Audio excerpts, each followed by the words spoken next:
जय हिंद। Welcome to my YouTube channel tech Kalvi centre. आज मैं आप लोगों के लिए लेकर आया हूं एक नया चैप्टर जिसका नाम है द कोल्ड विथिन। ये पोयम लिखा गया है जेम्स पैट्रिक के द्वारा और उन्होंने यहाँ पर 6 लोगों से बिलोंगिंग एक स्टोरी को रचा है। और ये जो 6 के लोग हैं, जो 6 लोग हैं, ये सारे के सारे लोग किसी वजह से क्या होता है कि एक जंगल के अंदर फंस जाते हैं।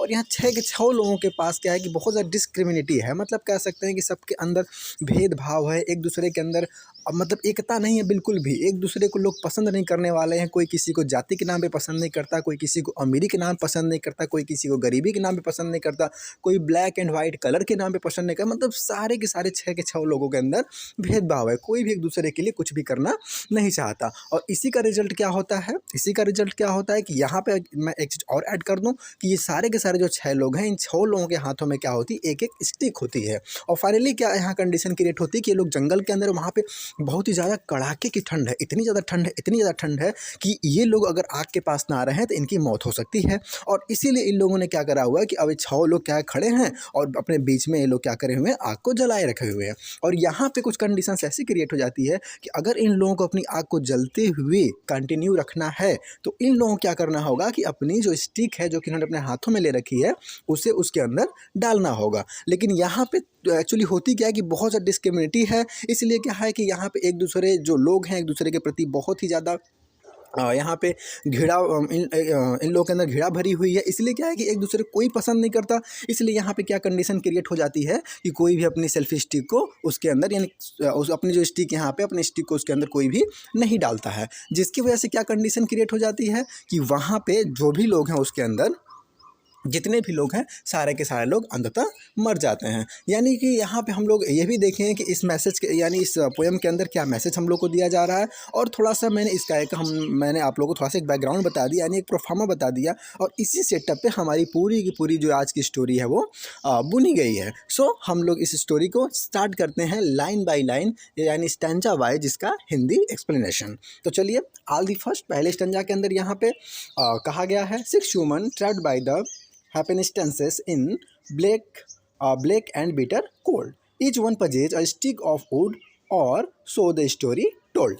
अब यहाँ पे कहा जा रहा है कि 6 लोग हैं और वो बाई चांस किसी तरह से क्या होता है कि 6 के 6 लोग, बहुत कड़ाके की ठंड है और उस ठंड के अंदर वो लोग एक जंगल के बीच में फंस जाते हैं किसी वजह से। यहाँ पे ये नहीं बताया गया किस वजह से, लेकिन किसी वजह से 6 के 6 लोग फंस जाते हैं। और सारे के सारे लोगों के पास एक स्टिक है, लकड़ी की स्टिक है, जो कि ये लोग अपने हाथों में लिए हुए हैं। आप लोग जनरली देखोगे तो क्या होता है कि जो वेस्टर्न कंट्री होती हैं वहाँ पे लोगों के पास थोड़ा सा एक फैशन भी होता है कि हाथों में वो लोग स्टिक लेके चलना पसंद करते हैं। कोई ज़रूर नहीं कोई बूढ़ा आदमी हो तभी वो हाथ में स्टिक लेके चलेगा। यूथ जो होते हैं, यानी जो कैसे नौजवान लोग होते थे, वो भी क्या करते थे कि हाथों में स्टिक लेकर के चला करते थे। कुछ इस तरह की यहाँ पे कंडीशन है। और इसके बाद होती है कि इसी पे बेस्ड आपकी स्टोरी यहाँ पे कही गई है। आगे जो अगला स्टैंजा है इसके अंदर क्या होता है, their dying fire is need of log, the first man held his back for one face around the fire, he notice one was black. अब इसके अंदर देखिए क्या होता है, यहाँ बताया जाता है कि इनकी जो डाइंग फायर, यानी जो इन्होंने आग जला रखी है अपने बीचों बीच, वो फायर क्या है धीरे धीरे बुझती जा रही है। और उस आग को ज़रूरत है एक लॉग की। लॉग का मतलब यहाँ पे कि लकड़ी के लट्ठे की, लकड़ी की लट्ठे को यहाँ पे लॉग कहा गया है। तो यहाँ कह रहे हैं कि उस मरती हुई यानी बुझती हुई आग को क्या है, यहाँ पे लकड़ी के लट्ठे की ज़रूरत है। तो उसके बाद क्या होता है कि इसके अंदर बताया जाता है कि जो पहला आदमी है वो अपने लकड़ी के लट्ठे को उसके अंदर डालने से, आग के अंदर डालने से मना कर देता है या इग्नोर कर देता है, इनकार कर देता है, क्योंकि वो क्या देखता है कि वहीं पे पास में क्या है कि एक ब्लैक चेहरे वाला आदमी खड़ा है। अब यहाँ पे मैं आप लोग को बता दूं कि जो वेस्टर्न कंट्रीज़ है उसके अंदर मेनली जो यूएसए है यानी अमेरिका वगैरह है, वहाँ पे क्या होता है कि वाइट और ब्लैक, यानी कि कह सकते हैं कि जो गोरे और काले लोग होते हैं इनके अंदर बहुत ही ज़्यादा भेदभाव होता है। कुछ वैसे ही होता है, कह सकते हैं कि इनके अंदर एकता नहीं होती, जैसे कि हिंदू मुस्लिम को लेकर के हमारे यहाँ टेंशन बनी रहती है। इसलिए यहाँ पे जो गोरा आदमी है वो नोटिस करता है कि यहाँ आग के पास एक ब्लैक आदमी भी खड़ा है, तो अगर मैं अपने लकड़ी के लट्ठे को इसके अंदर डाल दूंगा तो इसका फ़ायदा इस ब्लैक आदमी को भी मिल जाएगा। इसलिए वो क्या करता है कि अपने लकड़ी के लट्ठे को नहीं डालता और वापस ले लेता है। तो ये सारी बातें इसके अंदर होती हैं। अगले स्टैंजा के अंदर बात आती है आपकी, the next man looking across the way saw one not of his church and couldn't bring himself to give the fire his stick of birch। अब उसके बाद क्या होता है, जब अगले पर्सन की बारी आती है तो दूसरा आदमी यहाँ पे क्या करता है कि वो जब अपना लकड़ी का लट्ठा डालने के लिए जाता है तभी वो क्या देखता है, यानी तभी वो क्या पाता है कि वहाँ पे एक ऐसा भी आदमी खड़ा है जो कि उसके चर्च से बिलोंगिंग नहीं, यानी कि उसके रिलीजन से बिलोंगिंग नहीं है। यानी वो देखता है कि वो तो किसी और धर्म का है और वहाँ पे कोई एक और आदमी ऐसा खड़ा है जो कि किसी दूसरे धर्म का है। तो तुरंत सोचता है कि अगर मैं यहाँ पे अगर अपने लकड़ी का लट्ठा अगर डालूंगा तो यहाँ पे जो दूसरे धर्म वाला आदमी यहाँ पे खड़ा है इसको भी इसका फ़ायदा मिल जाएगा। इसलिए वो क्या करता है कि अपने लकड़ी के लट्ठे को डालने से मना कर देता है। यहाँ पे चर्च का मतलब है धर्म से, वो देखता है कि वो मेरे रिलीजन का नहीं है, मेरे चर्च का नहीं है। सो वो क्या करता है, अपने लकड़ी के लट्ठे को उसके अंदर डालने से मना कर देता है। The third one sat in tattered clothes. He gave his coat a hitch.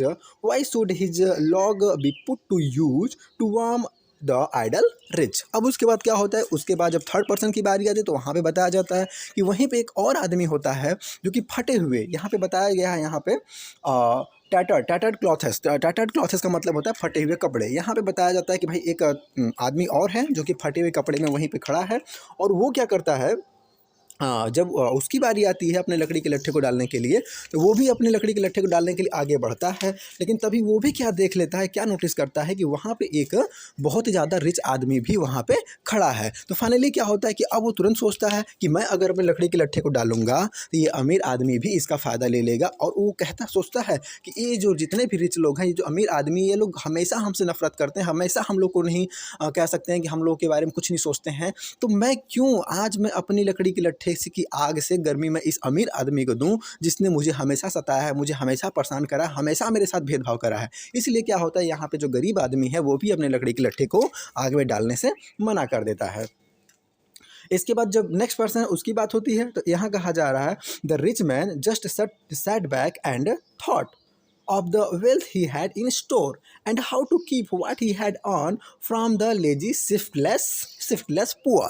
अब उसके बाद क्या होता है कि जब अगले पर्सन की बारी आती है तो वो रिच आदमी होता है और रिच आदमी जब अपने लकड़ी के लॉक को, अपने लकड़ी के लट्ठे को डालने के लिए आगे बढ़ता है तभी वो क्या सोचता है, अपने मन के अंदर सोचता है कि मैं अपनी लकड़ी जो जलाऊंगा इसके अंदर, इस लकड़ी को मैं अपनी जो हमारे पास स्टिक है, मैं अपनी स्टिक को क्यों जलाऊं, वो भी किसके लिए, बेकार यूजलेस और कह सकते हैं कि एकदम जिनका कोई वैल्यू नहीं है, ऐसे गरीबों के लिए मैं अपनी लकड़ी क्यों बर्बाद करूं।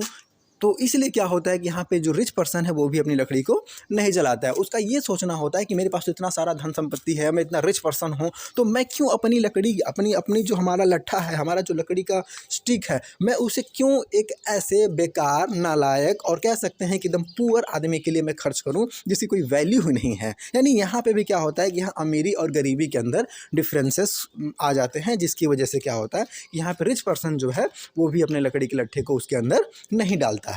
इसके बाद क्या होता है, जो नेक्स्ट पर्सन है उसकी बारी आती है तो वो क्या है, जरा उसके बारे में हम लोग यहाँ पे देखते हैं। तो जो नेक्स्ट पर्सन है वो आता है तो वहाँ पे क्या है, the black man face spoke revenge as the first passes from his side for all he saw in his stick of wood was a chance to spite the white। अब उसके बाद क्या होता है, जो अगला पर्सन है वो ब्लैक कलर का है, मतलब उसका जो कह सकते हैं उसका जो कलर है वो ब्लैक है। जैसे कि मैंने आप लोग को बता दिया था कि यूएस वगैरह के अंदर ब्लैक और वाइट को लेकर के बहुत ज़्यादा डिस्क्रिमिनेशन चलती है, मतलब बहुत ज़्यादा वहाँ पे भिन्नताएं चलती हैं, बहुत ज़्यादा भेदभाव चलता है। तो वहाँ पे जब ब्लैक पर्सन की बारी आती है तो ब्लैक पर्सन देखता है कि अब जैसे वो अपनी लकड़ी के लट्ठे को डालने के लिए आग की तरफ बढ़ता है, तभी वो क्या पाता है, वो देखता है कि इसके अंदर तो वो वाइट पर्सन भी है, यानी वो गोरा आदमी भी है जिसने अपने लकड़ी के लट्ठे को डालने से मना कर दिया था। तो वो क्या सोचता है कि ये तो बहुत बढ़िया चांस है भैया, ये तो बहुत ज़्यादा सही चांस है, इसके अंदर मैं क्या कर सकता हूँ, इस गोरे आदमी से मैं बदला ले सकता हूँ। इस गोरे आदमी ने, इन गोरे लोगों ने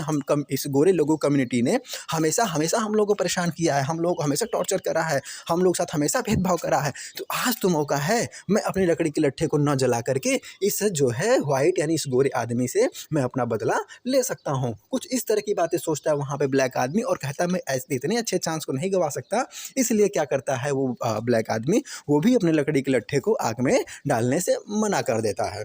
जब ये जो लास्ट पर्सन है उनकी बारी आती है, the last man of this forlorn group did not accept for gain, giving only to those who gave was how he played the game। अब उसके बाद क्या होता है कि जो लास्ट पर्सन है वो सिर्फ ये सोचने लग जाता है कि भाई इतने लोग यहाँ खड़े हैं, सबकी बारी आई, लेकिन किसी ने अपने लकड़ी के लट्ठे को नहीं डाला, तो फिर मैं क्यों डालूँ, मुझे भी नहीं डालना चाहिए। क्योंकि वो सोचता है कि यार जब इतने लोग कोई कुछ नहीं कर रहा तो मैं अपना लकड़ी क्यों बर्बाद कर दूँ, मतलब इन सारे लोगों के लिए। क्योंकि जब इतने लोगों की बारी है, बारी बारी से सब लोग कुछ न कुछ कर करके सोच सोच के अपना जो है लकड़ी का लट्ठा जो है वो अपनी स्टिक जो उसको नहीं डालना है, तो मैं क्यों डालूँ। मैं मतलब यहाँ पे वो कहता है कि तो इस तरह की मैं गेम क्यों प्ले करूँ, गेम प्ले क्यों करूँ, मतलब उसका कहने का ये मतलब होता है कि इस तरह से गेम थोड़ी ना होगी। उसका तो ये मानना था कि बारी बारी से वो डाले वो डाले वो डाले, बारी बारी सब लोग डालें, उसके बाद मेरी जब बारी आएगी तो मैं भी अपने लकड़ी के लट्ठे को डाल दूंगा। लेकिन जब वो देखता है कि कोई भी अपने लकड़ी के लट्ठे को उसके अंदर नहीं डाल रहा है, कोई भी अपनी स्टिक को नहीं डाल रहा, इसलिए क्या होता है कि जो लास्ट पर्सन है वो भी अपनी लकड़ी की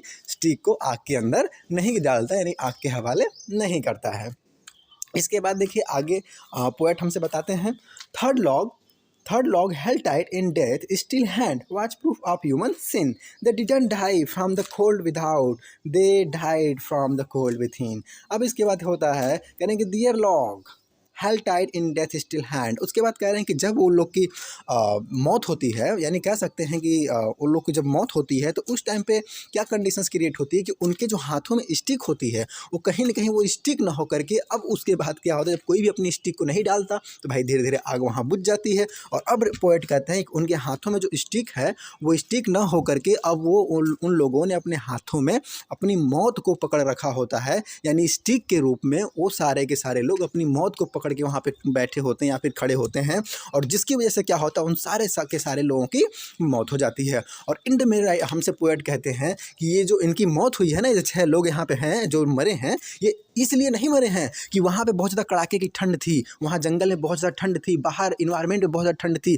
वो तो इसलिए मर गए साहब क्योंकि उन लोगों के अंदर इतनी ठंड थी। यानी कहने का मतलब उन लोगों के अंदर ये जो इतनी ठंडनेस थी, यानी उन लोगों के अंदर जो इतनी कोल्डनेस थी, उन लोगों के अंदर जो इतनी डिस्क्रिमिनिटी थी, विभिन्नताएं थी, एक दूसरे को लेके जो द्वेष था, एक दूसरे को लेके जो नफरत थी, जो घृणा थी, उसकी वजह से ये लोग मर गए हैं। अगर इनमें से किसी एक के अंदर भी अगर एकता की भावना होती, एक के अंदर भी एक दूसरे को माफ़ करने की भावना होती, तो आज ये लोग जिंदा होते। तो कहीं ना कहीं राइटर जो है यहाँ पे ये बताने की कोशिश कर रहे हैं कि ये जो सारे के सारे लोगों की मौत हो गई है, सारे के सारे लोग यहाँ पे बर्बाद हो गए हैं, मर गए हैं, और तो ये इसीलिए मरे हैं क्योंकि इन सब के अंदर, इन सारे लोगों के अंदर क्या है कि बहुत ही ज़्यादा अनेकता है, बहुत ही ज़्यादा भेदभाव है, द्वेष है, कोई भी एक दूसरे को पसंद नहीं करता, इसकी वजह से ये लोग मरे हैं। अगर इन लोगों के अंदर एकता की भावना होती तो आज ये लोग जिंदा होते। तो यहीं पे क्या है कि हम लोग का जो आज का पोएम है उसका हिंदी एक्सप्लेनेशन एंड होता है। तो अगर आप लोग को मेरा वीडियो अच्छा लगता है और अच्छे से समझ में आता है तो आप लोग मेरे वीडियो को जरूर लाइक करिए और चैनल को सब्सक्राइब करिए। तब तक बने रहिए हमारे यूट्यूब चैनल के साथ। तब तक के लिए जय हिंद।